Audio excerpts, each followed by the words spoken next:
नमस्कार, स्वागत है आपका हमारे YouTube चैनल जिसका नाम है हम है ना ऑलवेज विद यू में। जैसा कि स्क्रीन पर आप देख रहे हैं मुगल साम्राज्य, इसको आज हम डिटेल से देखने वाले हैं कि इसकी स्थापना हुई 1526 में बाबर द्वारा और इसके दो चरणों में बांट दिया है हमने। देखिए किस प्रकार से 1526 से लेकर 1707 तक का और 1707 से 1857। देखिए ये क्यों बांटा। देखिए ये 1707 तक मुगल साम्राज्य में अपनी वास्तविक शक्तियाँ निहित थी और 1707 में औरंगजेब की मृत्यु हो जाती है। इसी के साथ जो मुगल साम्राज्य है उसकी शक्तियाँ नष्ट होने लगती है और नाम मात्र का ये बनकर रह जाता है, ठीक है। और अंग्रेजों का शासन भारत में धीरे धीरे पनपने लग जाता है। इसीलिए इसका जो मुगल साम्राज्य का वास्तविक जो शासनकाल है वो 1526 से लेकर 1707 तक रहता है, ठीक है। आइए शुरू करते हैं। थोड़ा सा मुगल साम्राज्य की स्थापना किस प्रकार हुई इसकी थोड़ी सी हिस्ट्री देखते हैं, बैक में जाते हैं। देखिए जो लोधी वंश है, सल्तनत काल का लोधी वंश, उसका जो अंतिम शासक है इब्राहिम लोधी, उसको बाबर ने पानीपत के प्रथम युद्ध में हराकर ये मुगल साम्राज्य की स्थापना दिल्ली में की, ठीक है। अब पढ़ते हैं हम बाबर के बारे में। देखिए बाबर 1526 से लेकर 1530 तक मुगल साम्राज्य का शासक रहता है और इसने गाजी और कलंदर की इन दो नामों की उपाधि से ये नवाजा गया। देखिए गाजी खानवा के युद्ध के बाद ये उपाधि धारण करता है, ठीक है। और कलंदर देखिए इसने काबुल विजय के बाद काबुल के जो निवासी है उनको चांदी के सिक्के बांटे थे, ठीक है। इस उपलक्ष्य में इसे कलंदर कहा गया, ठीक है। फिर बाबर का जो जन्म हुआ वो फरगना ट्रांसऑक्सियाना की एक रियासत है, उसमें इसका जन्म हुआ और यह माँ की ओर से चंगेज खान जो कि एक मंगोल है उसका 14वां वंशज और पिता की ओर से जो कि तैमूर लंग जो कि एक तुर्क है उसका चौथा वंशज था। बाबर के आइए नज़र डालते हैं बाबर के प्रमुख युद्धों के ऊपर। देखिए 1504 में इसने काबुल विजय की, ठीक है। और 1507 में मिर्जा की उपाधि त्याग कर पादशाह या बादशाह की उपाधि इसने धारण की।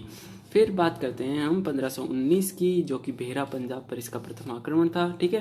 प्रथम आक्रमण किस पर? भारत पर इसका प्रथम आक्रमण बेहरा पंजाब पर था, ठीक है।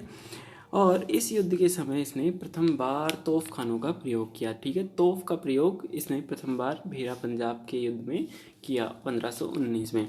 फिर बात करते हैं हम प्रमुख युद्ध और बहुत महत्वपूर्ण पानीपत का प्रथम युद्ध। ये इब्राहिम लोदी के विरुद्ध इसने लड़ा था और लोदी वंश का सफाया करके और दिल्ली पर मुगल साम्राज्य की नींव डाली थी। और इस पानीपत के युद्ध में इसने तुगलुमा पद्धति का उपयोग किया था, ठीक है। नेक्स्ट बात करते हैं हम 1527 खानवा का युद्ध राणा सांगा वर्सेस बाबर, और इसमें राणा सांगा की होती है हार, ठीक है। नेक्स्ट बात करते हैं हम 1528 की, जो कि एक चंदेरी का युद्ध है, मेदिनी राय के विरोध था, ठीक है। और इसमें बाबर को विजय प्राप्त हुई। 1529 घाघरा का युद्ध, इसमें जो इसके बाबर के विरोध में थे वो था महमूद लोदी और अफगानों की सम्मिलित सेना, ठीक है। इसमें ये घाघरा के युद्ध में बाबर इन दोनों की सम्मिलित सेना को हरा देता है और यह युद्ध जल व थल दोनों पर लड़ा गया था, तो ये थोड़ा सा इम्पोर्टेंट हो जाता है, ठीक है। अब बाबर की 1530 में मृत्यु हो जाती है और देखिए इसके दफन से रिलेटेड एक पॉइंट है क्या कि इसे प्रथम बार आगरा में, ठीक है, आराम बाग में दफनाया गया। द्वितीय बार इसे आराम बाग से निकालकर और अफगान काबुल में इसे दफना दिया गया, तो इसे 2 बार दफनाया गया, ठीक है।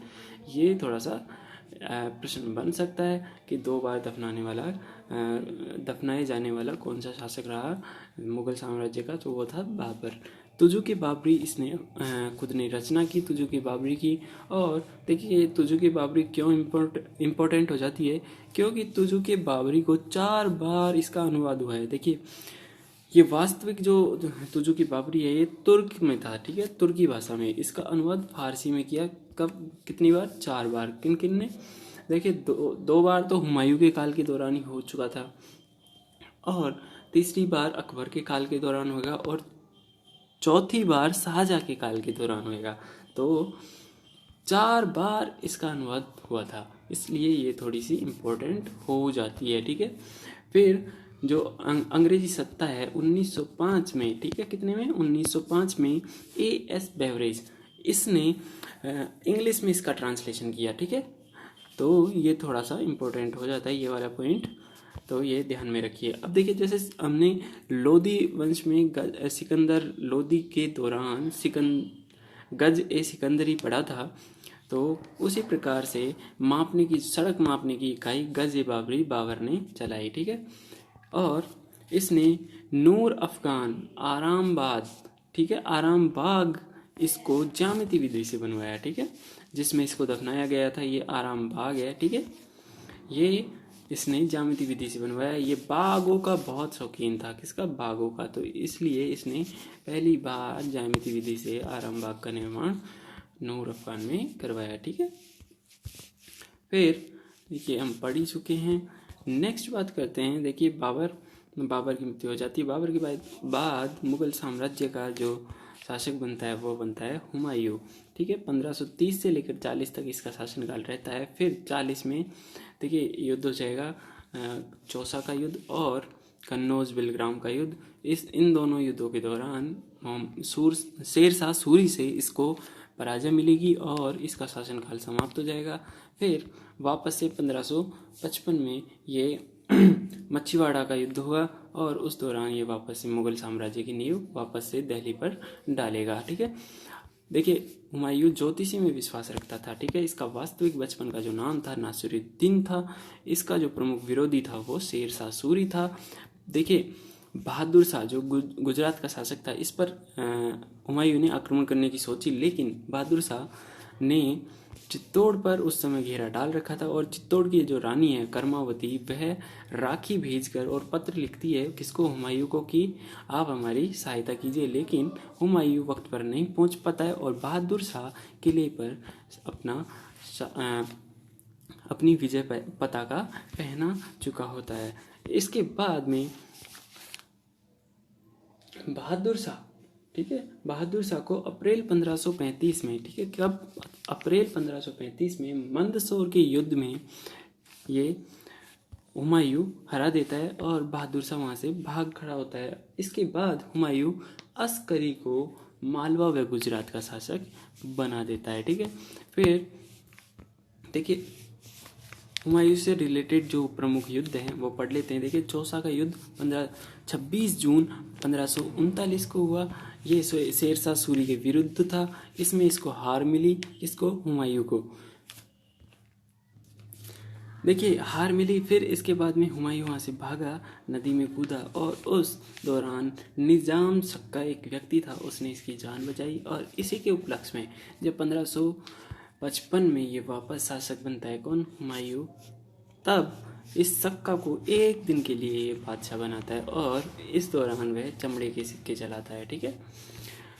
फिर बात करते हैं हम कन्नौज बिलग्राम का युद्ध। देखिए इम्पोर्टेंट है, इसमें हुमायूं को निर्णायक हार मिलती है, ठीक है। ये 17 मई 1540 को लड़ा गया था।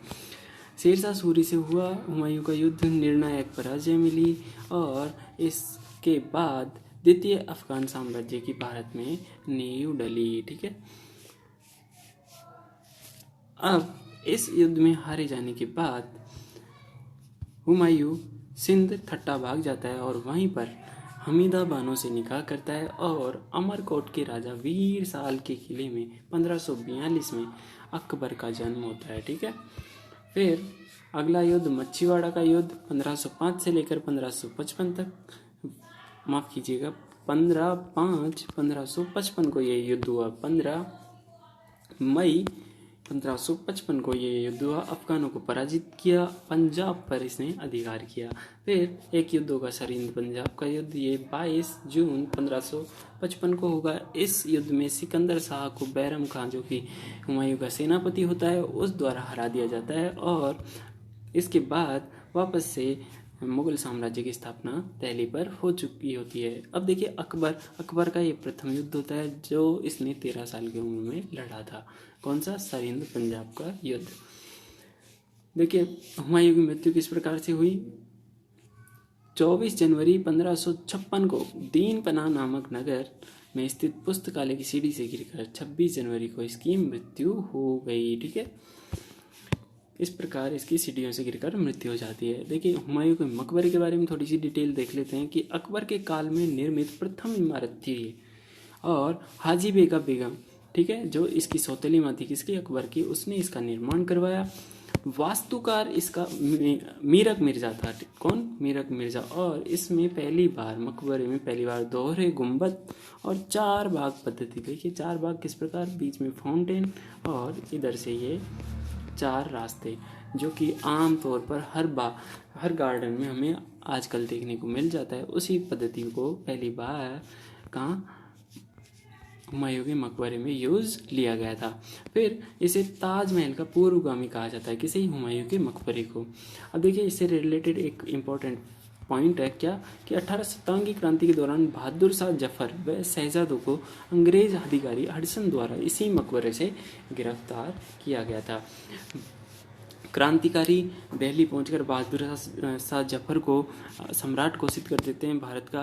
और इसी के दौरान अंग्रेज अधिकारी हडसन द्वारा हुमायूं के मकबरे से बहादुर शाह जफर और शहजादों को गिरफ्तार कर लिया जाता है। ठीक है, एक इतिहासकार हुआ लेन पुल, उसने हुमायूं के बारे में क्या कथन कहा कि हुमायूं का अर्थ होता है भाग्यशाली, लेकिन हुमायूं अत्यंत दुर्भाग्यशाली शासक था और लड़खड़ाकर मर गया। ठीक है, हमेशा ये युद्ध लड़ता रहा, इसके जीवन में कभी सुख नहीं रहा और अंत में जाके इसकी सीढ़ियों से गिरकर मृत्यु हो जाती है। तो इसे लेन पुल ने क्या कह दिया कि अत्यंत दुर्भाग्यशाली शासक कह दिया। ठीक है, अब देखिए बहुत इंपॉर्टेंट है, हुमायूं के बाद अकबर का शासनकाल 1556 से लेकर 1605 तक ये शुरू होता है। ठीक है, इसका राज्याभिषेक कलानौर पंजाब में होता है। ठीक है, और कौन करता है, मिर्जा अब्दुल कासिम द्वारा। ठीक है, इसकी जो उपाधियां हैं कौन कौन सी है, गाजी, सुल्तान आदिल,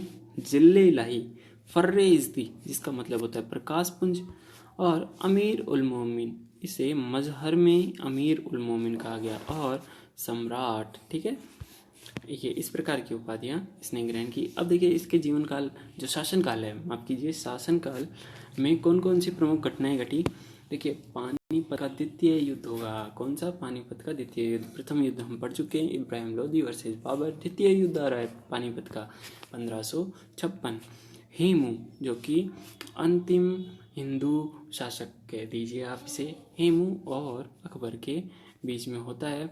अकबर इसमें विजयी होता है और बैरम खां के संरक्षण में ये विजय प्राप्त करता है। ठीक है, कब, देखिए बैरम खां के संरक्षण में ये 1556 से लेकर 60 तक रहता है। ठीक है, और इसी के संरक्षण में ये सारे युद्ध लड़ता है इस दौरान। और एक इम्पोर्टेंट फैक्ट क्या, कि 1560 से 1562 तक का जो शासन है, ठीक है, वह अकबर शासन महामंगा के प्रभाव में रहा। अतः इस काल को पेटीकोट या हरम काल कहा जाता है। पेटीकोट सरकार, क्या, पेटीकोट सरकार, ये आप थोड़ा सा ध्यान में रखिएगा। नेक्स्ट बात करते हैं इसका जो युद्ध है अगला, 1561 मालवा विजय। देखिए बिना बैरम खां के ये विजय प्राप्त करता है, तो मालवा विजय 1561। ठीक है, वास्तविक विजय प्राप्त की बिना बैरम खां के। फिर 1562 में अजमेर यात्रा करेगा और भारमल से भेंट होगी। ठीक है, वहाँ पर जोधा भाई या हरका भाई इसका नाम रहता है, उससे इसकी विवाह, भारमल की पुत्री रहती है ये, भारमल अपनी पुत्री का विवाह अकबर से कर देता है और ये राजपूताना और मुगल के बीच में प्रथम विवाह होता है। ठीक है, और यही जोधा भाई आगे जाकर जहांगीर को जन्म देती है और मरियम उज़ ज़मानी भी ये उपाधि धारण करती है। ठीक है, दास प्रथा व सती प्रथा का निषेध कर दिया। कब, 1562 में दास प्रथा का अंत कर दिया। और सती प्रथा, देखिए सती प्रथा प्रचलित थी बहुत, इसको अकबर ने इच्छा अनुसार बना दिया। किस प्रकार कि अगर कोई स्त्री अपनी इच्छा के अनुसार सती होना चाहे तो वह हो सकती है, लेकिन अगर उसकी इच्छा नहीं है तो उस पर कोई दबाव नहीं डाला जाएगा। और इस प्रकार इसने सती प्रथा को इच्छा अनुसार बना दिया। फिर 1563 में क्या हुआ कि तीर्थ कर यात्रा समाप्त कर दिया। ठीक है, क्या, तीर्थ कर यात्रा समाप्त कर दिया। ऐसा करने वाला प्रथम बादशाह था। ऐसा करने वाला यह प्रथम बादशाह था और 1564 में जजिया कर भी समाप्त कर देता है। ठीक है, ये बहुत इम्पोर्टेंट है।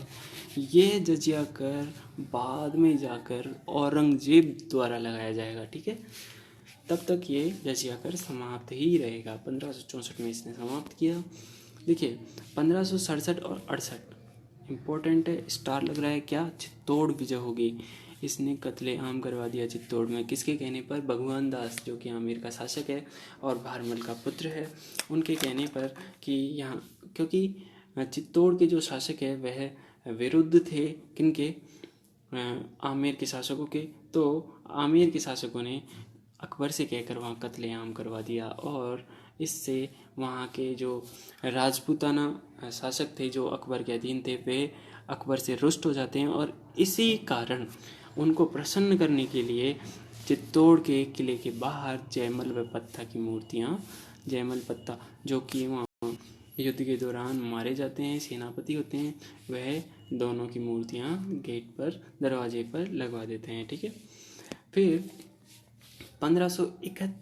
1571 में फतेहपुर सीकरी की स्थापना होगी। ठीक है, और इसे अकबर अपनी राजधानी बनाएगा। कब, 1571 में फतेहपुर सीकरी की स्थापना हो गई और 1575 में ये राजधानी बना लेगा, जो 1585 तक इसकी राजधानी रहेगी। ठीक है, फिर नेक्स्ट 1575 में मनसबदारी व्यवस्था। ठीक है, मनसबदारी व्यवस्था, इस प्रकार की व्यवस्था इसने शुरू की और इबादत खाने की स्थापना, देखिए प्रार्थना करने के लिए इबादत खाने की स्थापना इसने फतेहपुर सीकरी में कर दी। ठीक है, FS फतेहपुर सीकरी।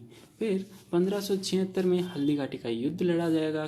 कौन कौन, अकबर की तरफ से मानसिंह जाएगा और दूसरी तरफ होंगे महाराणा प्रताप। ठीक है, इसमें महाराणा प्रताप वहाँ से भाग निकलते हैं और प्रताप को हराने में नाकाम रहते हैं। ठीक है, नेक्स्ट 1577 में सिख गुरु रामदास को अकबर 15 बीघा जमीन दान में देंगे और अमृतसर नगर वहाँ पर बसाया जाएगा। ठीक है, अभी जो अमृतसर है वह कब बसा था, 1577 में, कौन, सिख गुरु रामदास द्वारा। ठीक है, फिर 1578 सभी धर्मों के लिए इबादत खाने खोल दिए गए।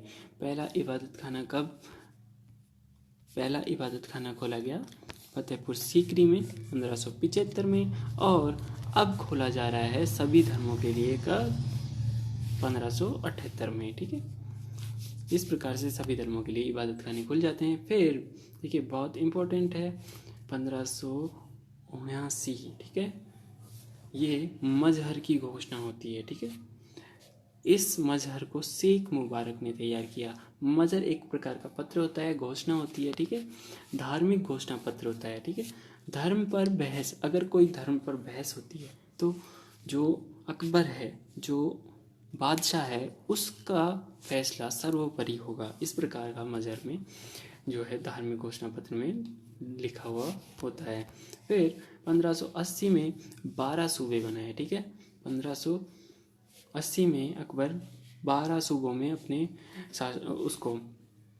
अपना जो क्षेत्र है उसे 12 सूबों में बांट देता है और बाद में ये सूबे बढ़कर जैसे जैसे जीतता जाएगा अकबर, वैसे वैसे ये सूबे बढ़ते जाएंगे और बढ़कर 15 हो गए थे अकबर के शासनकाल के दौरान। ठीक है, ये प्रश्न पूछ लिया जाता है कि अकबर के शासनकाल के दौरान कितने सूबे थे और जहांगीर के कितने, शाहजहाँ के कितने, औरंगजेब के कितने, इस प्रकार से प्रश्न आ जाता है। तो आप ध्यान में रखिए अकबर के समय 15 सूबे थे। ठीक है, टोडरमल की तहसाला प्रणाली इस समय लागू कर दी गई थी। ठीक, टोडरमल की तहसाला पद्धति प्रणाली लागू हो जाती है। फिर 1582 में इबादत खाने में बहस पर रोक लगा दी जाती है। देखिए इबादत खाने में लोग इकट्ठा होते थे और वहाँ पर धर्म पर बहस होने लग जाती थी, तो इसी बहस को ख़त्म करने के लिए 1582 में ये अकबर रोक लगा देता है। किस पर, इबादत खाने में बहस पर। इतना इम्पोर्टेंट है नहीं। ठीक है, आप एक बार बस ध्यान में रखिए। 1582 में ही देखिए ये इम्पोर्टेंट है क्या, कि दीन ए इलाही धर्म की स्थापना करता है कौन, अकबर। ठीक है, दीन ए इलाही, ये इस धर्म में सभी धर्मों से जितने भी धर्म होते हैं उन धर्मों से थोड़ी थोड़ी सी चीज़ें निकाल कर और अच्छी अच्छी चीज़ें मिला जुला कर जो धर्म बनाया वो दीन ए इलाही धर्म के नाम से जाना गया और इसका प्रधान पुरोहित अबुल फजल को बनाया गया। ठीक है।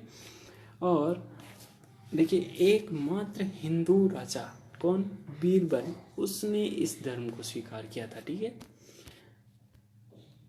उसने इस धर्म को स्वीकार किया था और बीरबल को कविराज, कविप्रिय, इन दोनों की उपाधियां भी प्राप्त है। ठीक है। फिर 1583 के बारे में देखिए, 82 की बात हो गई, अब 1583 में पशुवध देखिए बलियां बहुत दी जाती थी। ठीक है, उस समय बलियों का बहुत प्रचलन था। तो निश्चित दिन जैसे कि कोई वार त्योहार है उस दिन निषेध कर दिया पशुवध को। ठीक है, और इलाही संवत की शुरुआत भी 1583 में ही अकबर द्वारा की गई। देखिए 1601 में असीरगढ़ विजय प्राप्त करता है। ये कहाँ है, बुरहानपुर के पास, मध्य प्रदेश में। ठीक है, और जो असीरगढ़ विजय है वो मीरन बहादुर वर्सेस अकबर। ठीक है, ये इन दोनों के मध्य युद्ध होता है और अकबर इसमें विजय हो जाता है। ये जो 1601 का युद्ध है असीरगढ़ का, यह अंतिम युद्ध होता है अकबर का। ठीक है, और इस युद्ध के बाद अकबर ने सोने का सिक्का चलाया था। ठीक है, ये आप थोड़ा सा ध्यान में रखिएगा।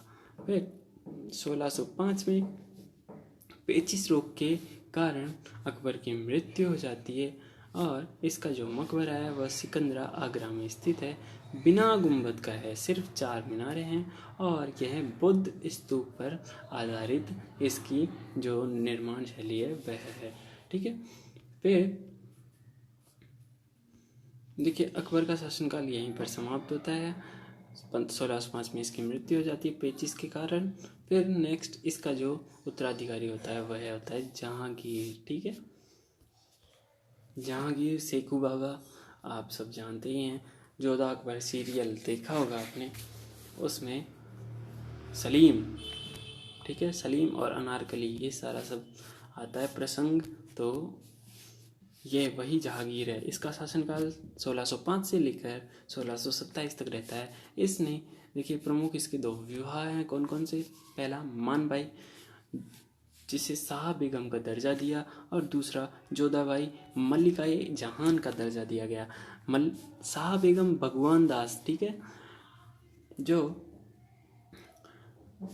आमिर का शासक होता है। ठीक है, राजा भारमल का पुत्र भगवान दास, उसकी पुत्री होती है मानबाई, उसके साथ जहांगीर का विवाह कर दिया जाता है।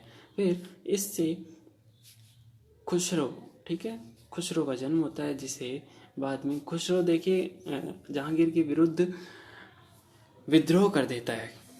मानसिंह इसका साथ देता है और खुसरो का विद्रोह दबा के खुसरो को जहांगीर अंधा करवा देता है। ठीक है, फिर जोधाबाई से उत्पन्न खुर्रम, ठीक है, देखिए जोधाबाई उदय सिंह मारवाड़ का जो शासक है उसकी बेटी होती है जोधाबाई। उससे उत्पन्न खुर्रम, कौन, खुर्रम को जो कि आगे जाकर शाहजहां कहलाएगा, उसका जन्म होता है। ठीक है, तो जोधाबाई शाहजहां को जन्म देती है। ठीक है, फिर जो जहांगीर है उसने 12 घोषणाएं की। ठीक है, किसमें 12 घोषणाएं की, जिन्हें आईने जहांगीर के नाम से जाना गया। ठीक है, सिख गुरु अर्जुन देव को जहांगीर ने मृत्यु दंड दिया। ठीक है, ये आप सीधा सीधा एग्जाम में फैक्ट पूछा जा सकता है कि सिख गुरु को मृत्यु दंड पहली बार किसने दिया, तो जहांगीर ने। ठीक है, ये आप ध्यान में रखिएगा। आगे ऐसा ही फैक्ट औरंगजेब से रिलेटेड भी आएगा, हम देखेंगे। देखिए 1611 में मेहरुनिसा यानी कि नूर जहाँ से ये विवाह करेगा, ये एक विधवा थी। ठीक है, कौन, मेहरुनिसा, नूर महल की मेहरुनिसा को उपाधि दी किसने, जहांगीर ने। इसका जो मेहरुनिसा का जो पिता है वह एतमादुल्ला, ठीक है, एतमातुद्दौला और माता असमत बेगम। ठीक है, इस प्रकार से इसकी माता पिता हैं। और ये जो नूर महल है वह एतमातुद्दौला का मकबरा बनवाएगी, जो प्रथम संपूर्ण संगमरमर से निर्मित। देखिए ताजमहल दूसरा है, प्रथम जो संपूर्ण संगमरमर से निर्मित मीनार है या कलाकृति है वो है एतमातुद्दौला। ठीक है, स्मारक एतमातुद्दौला का मकबरा ये प्रथम संपूर्ण संगमरमर से निर्मित है। प्रथम बार पितृदुरा शैली का प्रयोग। देखिए पितृदुरा शैली इसमें पहली बार अपनाई गई थी। ठीक है, फिर पितृदुरा शैली के बारे में थोड़ा सा देख लीजिए कि हरे और लाल रंग के जो कांच के ऊपर जो कारीगरी की जाती है, ठीक है, नक्काशी की जाती है, वो पितृदुरी शैली, माफ़ कीजिएगा, लाल और नीला। ठीक है, ये दो कलर होते हैं। ठीक है, तो इस प्रकार की जो शैली है प्रथम बार एतमातुद्दौला के मकबरे में प्रयोग की गई। ठीक है, देखिए असमत बेगम क्यों इम्पोर्टेंट है कि इसने गुलाब से इत्र बनाया प्रथम बार। ठीक है, इत्र की जो खोज की वो असमत बेगम ने की। ठीक है, तो इस प्रकार ये इम्पोर्टेंट हो जाती है। नूर महल ने जहांगीर का मकबरा लाहौर के सहोदरा नामक स्थान पर रावी तट के नज़दीक बनवाया। ठीक है, रावी तट के नज़दीक। फिर दक्षिण विजय, देखिए खुर्रम को शाहजहाँ की उपाधि दी। देखिए दक्षिण विजय की, और इस विजय के बाद खुर्रम को शाहजहाँ की उपाधि जहांगीर ने प्रदान की। जहांगीर ने तुजुके जहांगीरी लिखवाई। ठीक है, जिसमें 16 साल स्वयं ने लिखा, 3 साल इसे मोतमिंद खां द्वारा लिखा गया, और इसे पूरा करने का श्रेय मोहम्मद हाडी को जाता है। ठीक है, ये थोड़ा सा इम्पोर्टेंट हो जाता है। देखिए 3 लोगों ने काम किया इस पर, 16 साल स्वयं ने, 3 साल मोतीबिंद खां ने, और पूरा करने का श्रेय मोहम्मद हाडी को जाता है। ठीक है, फिर देखिए इसके काल में हेक्टर जहाज से 1608 में कैप्टन हॉकिंस आया। कहाँ? आगरा इससे मिला, हॉकिंस भारत आया। ठीक है, फिर सर टॉमस रो स्मिथ 1615 में आया और अजमेर के मैगजीन किले में इससे मिला। ठीक है, और तंबाकू इसी के शासनकाल में भारत आई। ठीक है, तो ये थोड़ा सा इम्पोर्टेंट हो जाता है। शाहजहाँ 1627 से लेकर 1658 इसका शासनकाल रहा, और विवाह ये अर्जुमंद बानो बेगम से करेगा, जो आगे जाकर मुमताज़ कहलाएगी, और 14वें बच्चे को जन्म देते समय बुरहानपुर में इसकी मृत्यु हो जाती है। ठीक है, इसकी याद में शाहजहाँ द्वारा ताजमहल का निर्माण करवाया गया। ये सब आप जानते हैं। और बहुत इम्पोर्टेंट बात, मुगल काल का स्वर्णिम युग कौन सा रहा?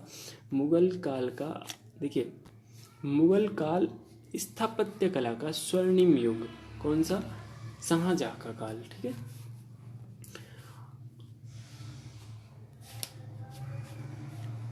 आठ वर्ष, जो इसके अंतिम 8 वर्ष है वह आगरा के शाह बुर्ज या मुसस्सन बुर्ज में यह कैदी बनकर रहता है। कौन कैद करता है? औरंगजेब। ठीक है, ये कहाँ है? आगरा के लाल किले में ये दोनों बिल्डिंग स्थित है। ठीक है, फिर इसकी मृत्यु 1666 में हो जाती है। मृत्यु बाद इसके उत्तराधिकारी युद्ध होते हैं। देखिए मृत्यु बाद नहीं होते हैं, ये 1658 तक रहता है। 1658 के बाद इसे 1658 में कैद कर लिया जाता है। कहाँ? आगरा के लाल किले में, शाह बुर्ज, मुसस्सन बुर्ज में। ठीक है, फिर 1658 से उत्तराधिकारी युद्ध शुरू होते हैं, जो इस प्रकार हैं। किस प्रकार? बहादुरगढ़ का युद्ध। ठीक है, कब होगा? 14 फरवरी 1658 को। ठीक है, ये शाह शुजा और शाही सेना के मध्य होगा। इसमें शाही सेना की विजय होती है, औरंगजेब इसका मैन हेड रहता है। ठीक है, शाही सेना का। फिर धर्मत का युद्ध होता है 15 अप्रैल 1658 को। ये औरंगजेब और मुराद, जो कि शाहजहाँ का पुत्र होता है, इसके मध्य होता है। इसमें औरंगजेब को विजय प्राप्त होती है। धर्मत का युद्ध 16 अप्रैल 1658। पहला युद्ध बहादुरगढ़ का, दूसरा धर्मत का, तीसरा सामूगढ़ 29 मई 1658 को। औरंगजेब और मुराद प्लस, देखिए औरंगजेब प्लस मुराद और दारा सिकोह, ठीक है, इन के मध्य ये युद्ध होता है, और इसमें औरंगजेब और ये मुराद की सम्मिलित सेना विजयी होता है। फिर चौथा खजुआ का युद्ध होता है 5 जनवरी 1659 को। ये औरंगजेब और शाह शुजा के मध्य होता है। इसमें औरंगजेब की विजय होती है। फिर नेक्स्ट जो युद्ध होता है वो होता है देवराय का युद्ध, ठीक है। कब? अप्रैल 1559 में। ये औरंगजेब और दारा सिकोह के मध्य होता है। ये निर्णायक युद्ध होता है और इसमें औरंगजेब की विजय होती है, ठीक है। दारा सिकोह को हुमायूं के मकबरे के पास दफनाया गया है। क्या इंपॉर्टेंट है? दारा सिकोह को हुमायूं के मकबरे के पास दफनाया गया है। हुमायूं का मकबरा ताजमहल का पूर्वगामी, ठीक है। फिर अब ये देखिए उत्तराधिकारी के जो युद्ध हुए हैं, एग्जाम में सीधा प्रश्न बनता है किसका? इनके क्रमों का, कि पहले से बाद के क्रम में जमा हो। क्या पहले कौन सा हुआ? बहादुरगढ़ का युद्ध, जो कि होता है, देखिए, जो होता है 14 फरवरी 1658 में। दूसरा होता है दरमुद का युद्ध 15 अप्रैल 1658 को। तीसरा सामूगढ़ का युद्ध 29 मई 1658 को। चौथा 5 जनवरी 1659 को खजुआ का युद्ध। और चौथे के बाद में देवराय का युद्ध 5 अप्रैल 1559 को, ठीक है। ये इस प्रकार से 5 युद्ध हो जाते हैं: बहादुरगढ़, धर्मद, सामूगढ़, खजुआ और देवराय। इस प्रकार से 5 युद्ध जो उत्तराधिकारी के हुए हैं उनका क्रम इस प्रकार है। इम्पोर्टेंट है, थोड़ा सा ध्यान में रखिएगा। नेक्स्ट बात करते हैं औरंगजेब की। औरंगजेब 1658 से लेकर 1707 तक इम्पोर्टेंट है, ध्यान में रखिएगा, ठीक है।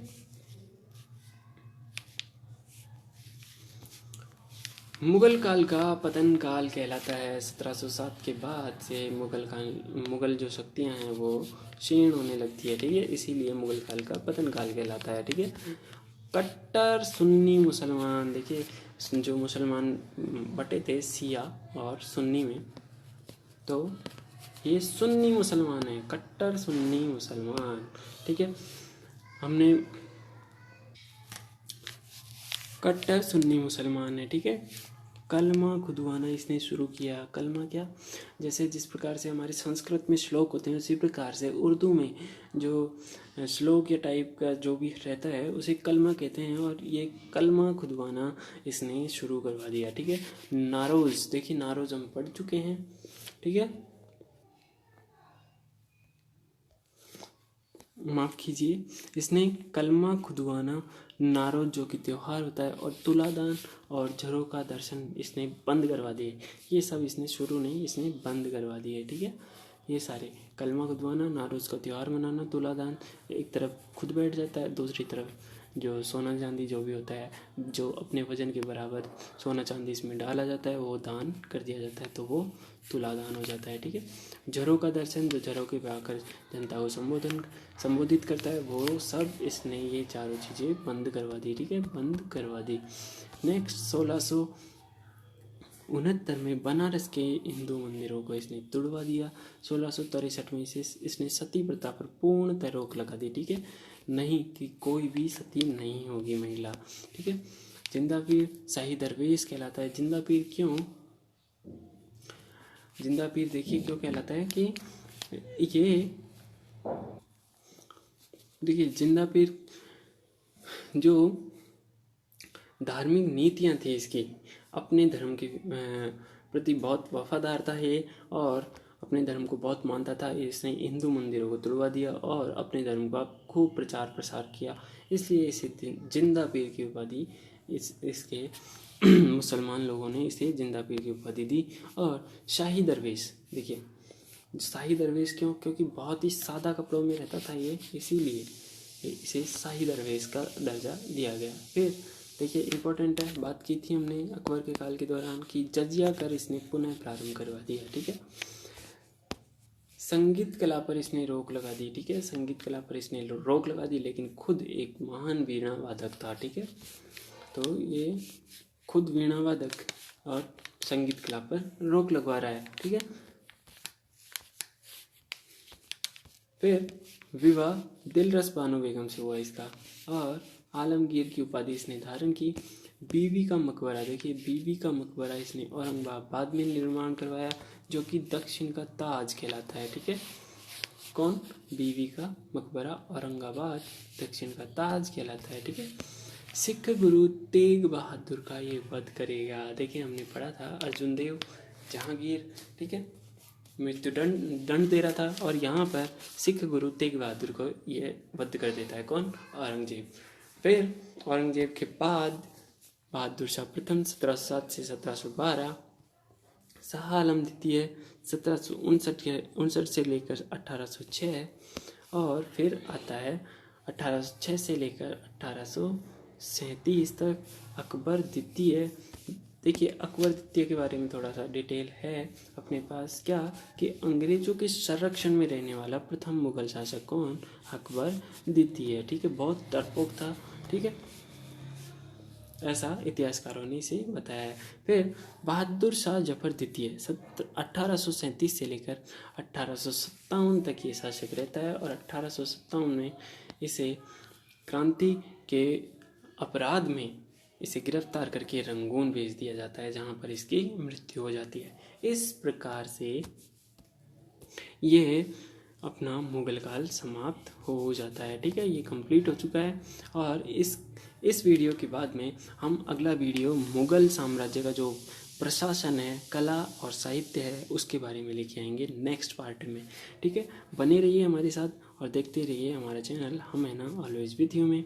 ठीक है, इस वीडियो की PDF प्राप्त करने के लिए आप हमारे टेलीग्राम चैनल जो कि हम है ना के नाम से है, उस पर जाकर आप डाउनलोड कर सकते हैं। इस चैनल का जो लिंक है वो डिस्क्रिप्शन में भी दिया हुआ है, आप वहाँ से भी इसको सीधे टेलीग्राम चैनल पर हमारे जा सकते हैं। ठीक है, तो अगला वीडियो देखने के लिए बने रहिए हमारे साथ।